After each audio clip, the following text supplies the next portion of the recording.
the channel, and today we're going to be making delicious chewy chocolate chip cookies, and we're also going to be making some Swiss Meringue Buttercream to put on top. So let's get started. So now we're going to be sifting our dry ingredients.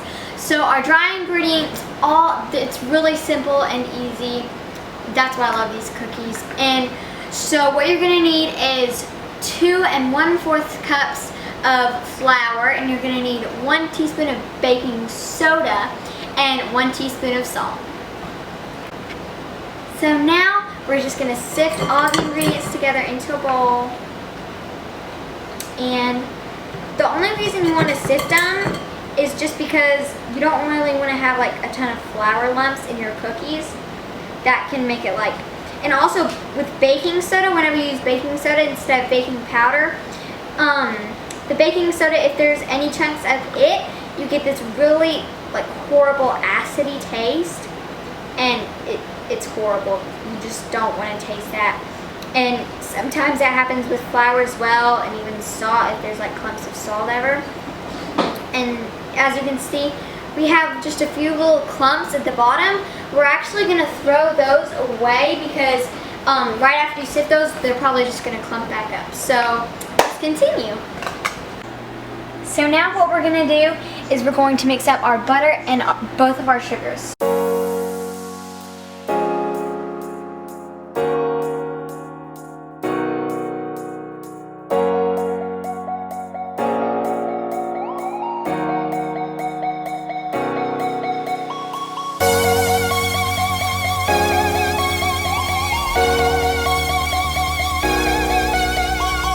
Actually, not white, it's just going to be a sort of a really dark cream color.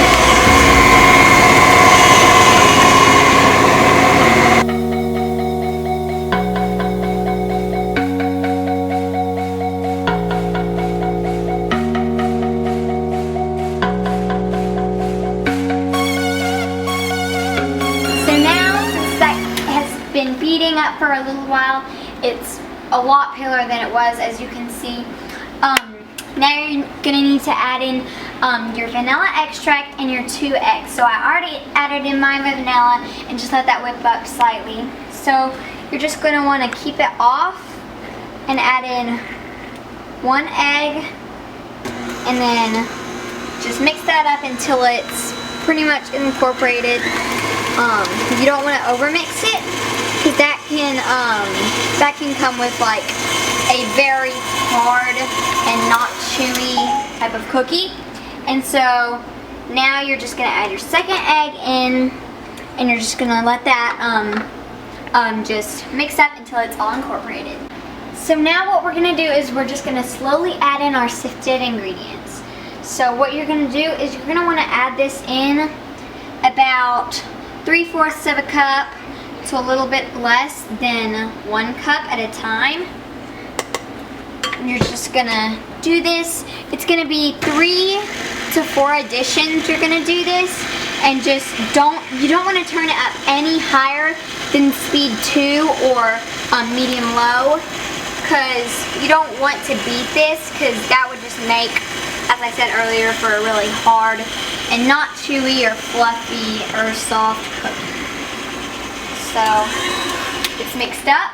You just want to mix it until it's just barely mixed up.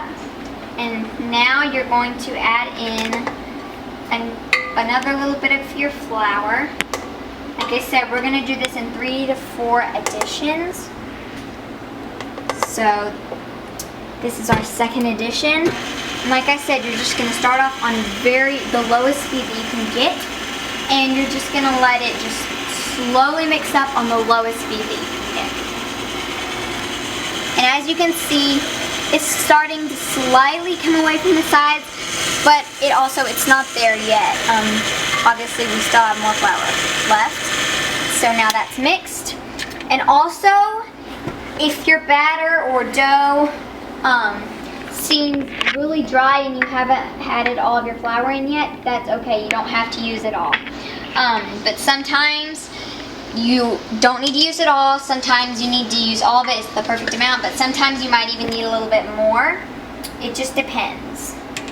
So I've added all I can get in with my measuring cup. I'm just gonna dump the rest of the flour in, and we're just gonna let this mix up. And also, this is actually gonna be a pretty thin batter. It's not gonna be a batter that you would really roll up with your hands or something like that. It's gonna be like a drop batter.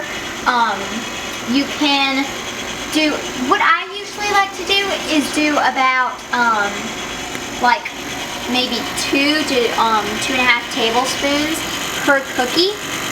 But if you want some really big, good cookies, you can also do a 1/4 cup measuring cup. Also this is gonna make about 3 dozen cookies. It could be more or less, but you know, around 3 dozen cookies. But if you want to do the 1/4 cup measuring spoon to dip them out, it will obviously yield less, but obviously you get a bigger cookie. So we're just gonna let this keep mixing up until it is the right consistency, and then we'll add in our chocolate chips. So now it's time to add our chocolate chips in. I'm just gonna go by 1/4 cup or 1/2 cup, and every 1/2 cup I'm just gonna mix, fold them in, and then see if I need any more, if that's good.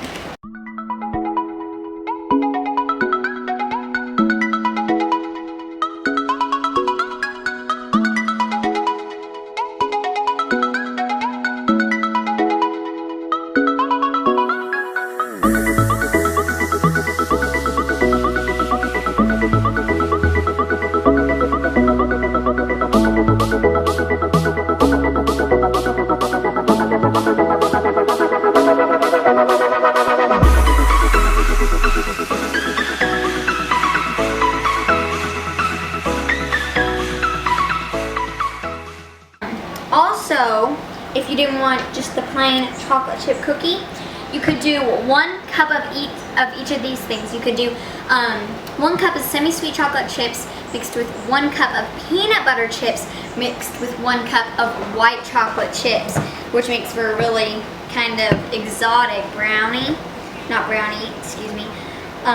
cookie. And I think this is going to be enough chocolate chips. Just make sure that they're all evenly spread throughout the cookie. And I think that is perfect. So let's get on to the scooping. So for the cookies, I'm going to be using an ice cream scoop. This is probably around 2.5 or 3 tablespoons because I'm going to be making a bigger cookie anyway. So as you can see, I have a pizza pan here that I'm going to be putting my cookies out on, because I found that with pizza pans you can actually, like a pizza pan about this size, you'll be able to fit more cookies than like a sheet pan or something. So I just like to get my pizza pan, put 1 piece of foil this way and 1 piece of foil this way, so it covers the whole pizza pan, and then just spray it down just a little bit to make sure that those cookies don't stick. So now we're just going to be laying out our cookies onto the pizza tray and cooking them.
the finger drop Swiss Meringue Buttercream and chocolate chip cookies, we're going to be making the fingerprint in them.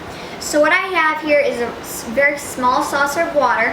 What you're going to do, you're going to take your index finger, dip it in that water, and what the water does is just make the cookie not stick to your hand, as much at least, and then you're just going to kind of flick it off like that. And then you're just going to press and make just, not a hole, but just kind of a ditch in the cookie. So you're just going to keep doing that through all the cookies, and some can be deeper, some can be a little bit shallower. It's just preference. So I'm going to do some both ways. Some I'm going to make pretty deep, and some I'm actually going to make slightly shallow.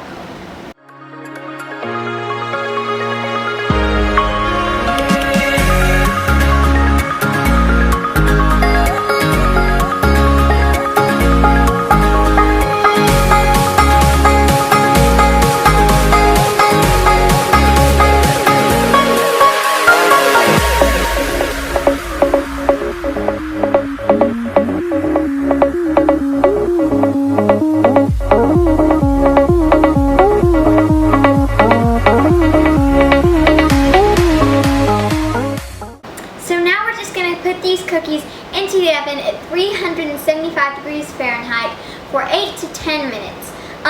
Also at this stage, if you would like to, you can put these into the fridge and let them sit for 2 to 2.5 hours. But I'm not going to be doing that, because if you do that, it comes with a softer, much fluffier cookie, and we're wanting a really chewy, firm cookie.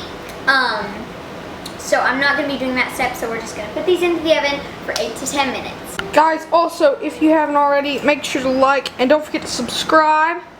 Make sure you turn those notifications on all, and you'll never miss another video. So now we're going to be making our Swiss Meringue Buttercream. So as you can see already, I have my 6 eggs and 2 cups of regular white sugar in my bowl. And you just want to make sure that you get no yolk in the bowl, because that can really deflate your Swiss meringue and it's not going to be very good. And as you can see right here, I have my bain-marie at a good, it's not very at a simmer yet, but it's very hot, I know that.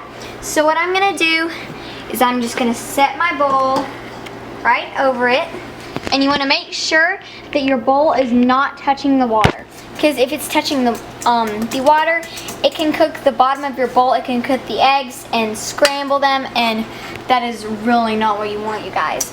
I've actually never had that happen before, which is a good thing, but I've heard that it's not easy to get it to come back to life after it's scrambled. So you just want to really whisk that up, and what you're going to do is you're going to try to get most of the sugar scraped off of the sides of the bowl. It doesn't have to be all of it, that's fine. And you're just going to let it sit here for about, I don't know, about 30 to 45 seconds. And then you're going to come back and whisk it up and repeat. So we're just going to let that keep doing that, and I'll catch you later. So now, as you can see, it's getting a lot more thinner and a lot more liquidy.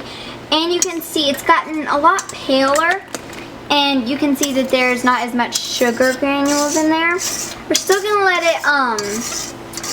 it cook a little bit longer, just where there's not many sugar granules left. But if you're brave enough to do this, which I'm not, because I do not want to get burnt, because I'm afraid that I might. But you can take this finger, you can dip your finger in there and quickly get it out and rub your 2 fingers together, and you'll be able to feel if there's any sugar granules in there. But another thing you can do is just use a candy thermometer, and whenever it's at 165 to 170 degrees, that's the perfect temperature. But what I like to do, instead of using a thermometer or something like that, I just like to wait until you can, like, you come over here, and if you put it up on the sides, you don't, it's almost clear, like you can't see really any sugar granules or anything like that, as you can see. And another good trick to use is you put it in here and you scrape back and forth, and you'll be able to hear those sugar granules kind of grinding back and forth. I would say that this whole process probably takes 4 to 6 minutes, but sometimes it can take longer, sometimes it takes a little bit less, but I think we're almost there, probably about 1 more minute and we should be good. So now what we're gonna do is, as you can see, it's super liquidy and it's gonna have a little bit of a white film on top, but if you mix it up you can see that it's perfect. So you're just gonna wanna turn that heat off, and sometimes your bowl that your actual egg whites are in, it can get stuck in this pot. I've had that happen before, but if you like it's really good if you have one that has a handle like this. You hold it and then you lift up from each side, just like that, and sometimes it gets super duper stuck, which can be horrible, but like this, it's perfect. So we're quickly going to transfer this to our electric stand mixer. We're gonna open it up and set that down in there. And you wanna do this pretty quickly. Set our whisk over here. And you're going to want to get a whisk attachment, and you're gonna let it whisk up for around 3 to 5 minutes. So now you're just gonna want to come in here and beat this on high until it gets really light and glossy and fluffy. So now what you're gonna do, as you can see, it's already getting really fluffy and glossy. It's probably been about 30 minutes. What I like to do is you can just take frozen vegetables, or I like to use hash browns, and you can just set them on the sides, and after about 30 minutes you can rotate them. And if you have if you have like 3 big bags like this, that would be great. But you just want to do this to quickly cool it down, because whenever you start to add in your butter, you want it nice and cool and a little bit cooler than room temp. So now what we're going to be doing is adding in our butter. Now this is the part that takes the most time probably. So as you can see, I've whipped it all up, and I've took the bags away, the frozen veggies. I've took them away, and it's nice and cool. And we're gonna be needing 3 sticks of butter. I know that might sound like quite the bit, but I mean, at least it's not as much as I normally use for my traditional American buttercream. So what you're gonna do is you're gonna switch to the paddle attachment. Right now you don't want the whisk attachment, because it'll just whip extra air into there, and it'll be really just not very tasty. And so what you want to do is you want to start off on a low speed and add in your butter tablespoon by tablespoon.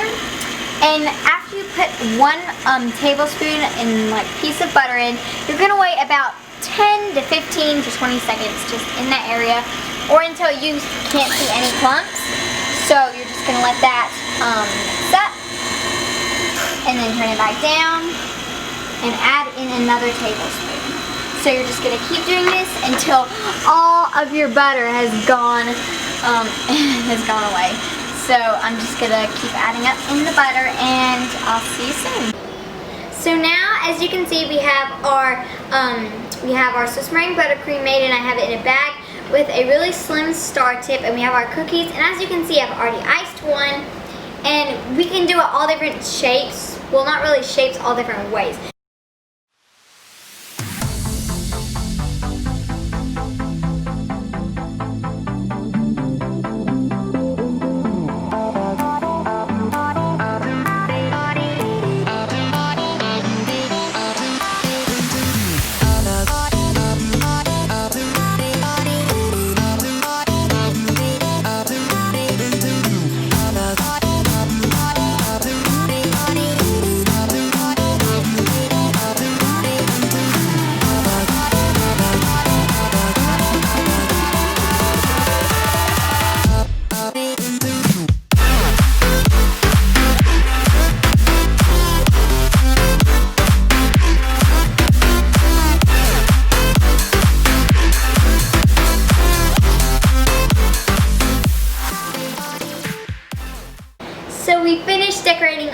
cookies.